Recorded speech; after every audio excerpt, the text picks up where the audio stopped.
cattle. I mean, I literally had a conversation with someone recently who told me, I was at the fertility clinic and I'm just a commodity. That's all I am, is commodity. And it's about how much money they can make out of my pocket right now. So your concern is that gets worse as you have bigger companies with more money buying more of the clinics? That's right. And dictating more. I'm not convinced that it gets worse. It could get better. I'm not convinced that it gets better either. Here's why. When I first got into the space, I manually analyzed hundreds, maybe even thousands of online reviews. And then we've done a lot of content about online reviews. And I would see that complaint that you just described. I feel like cattle. I feel like a number. I feel like I'm being pushed through an assembly line. Big practices, ones that were part of networks, but also tiny practices that were independent. I know how many patients they see. It's not enough. Like, I know that clinic, they do 200 cycles a year. Like, if you're a number, you're part of a very, very small number. So people have that complaint. I might have a story that illustrates that even more carefully. There's a practice that I know. I know the doctor.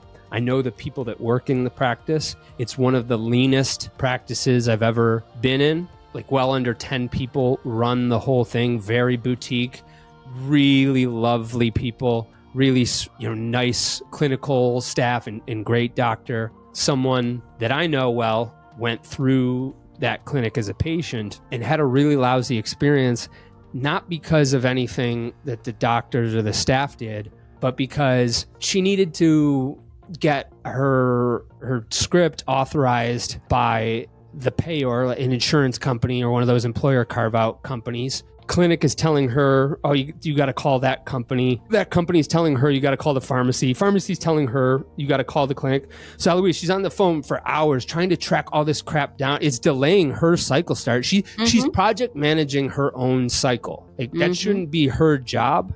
On the face of it, you could say, oh, this is a really boutique clinic. They're independently owned. They're small scale. It's not a boutique experience because they don't have that stuff automated. They don't have the systems to take care of that stuff. So what I would like to see is really strong systems that are like Swiss Army. Maybe it is a little like factory in air quotes in terms of how mechanical it is, asterisks, with the ability for the clinicians and whomever else to take time to provide whatever extra care is needed in that moment. And I think of the best companies that do that, like Disney World and a few of those other, like the companies that provide the best customer service at scale are those that have super tight operational systems. And then because it's not like the doctor has to run to like go do this thing right now. They've got other people that can take care of these things. The doctor's got more room to maneuver.